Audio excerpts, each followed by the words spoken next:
First మీరు మంచి job తెచ్చుకోరి, మంచి చదువుకోండి. సార్ ఇంటర్వ్యూలు తెలుసా? మరి నువ్వు? నేను కూడా అదే ఫీల్. మరి ఎందుకు రా మాటలు నీకు అప్పుడేకుండా? చదువు లేకుండా సంపాదించరాదా?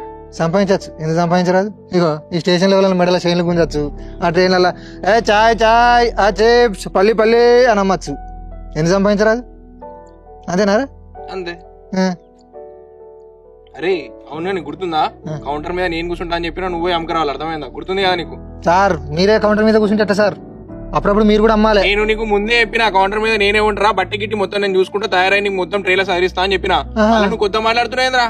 నువ్వు దర్జా కాలు చెప్పుకొని కూర్చుంటే నేను పోయి అమ్ముకొని వస్తా. అరే దర్జా దర్జా లెక్కలు చూసుకోవాలి, ఏమేమి అవసరం ఉండి ఎన్ని చెప్పి లిస్ట్ రాసుకో. అద్రాబాయ్ నీ బిజినెస్ వద్దు, నువ్వు వద్దు, నీతో ఇదేంద్రా కలిసి మనం డెవలప్ అవుదామని చెప్పినాం కదరా. బిజినెస్ అయ్యి ఒక రతన్ టాటా, ఒక టాటా బిర్లా, ఒక అనిల్ అంబానీ లెక్క మనం ఎదుగుదామని ఎంతగానో అనుకున్నాం రా.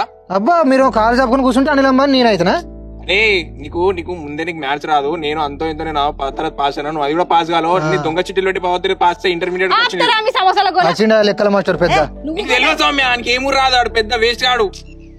గిట్లగా లోలు పెట్టుకుంటుంటారా? కొంచెం సీరియస్నెస్ ఉందా లైఫ్ లో?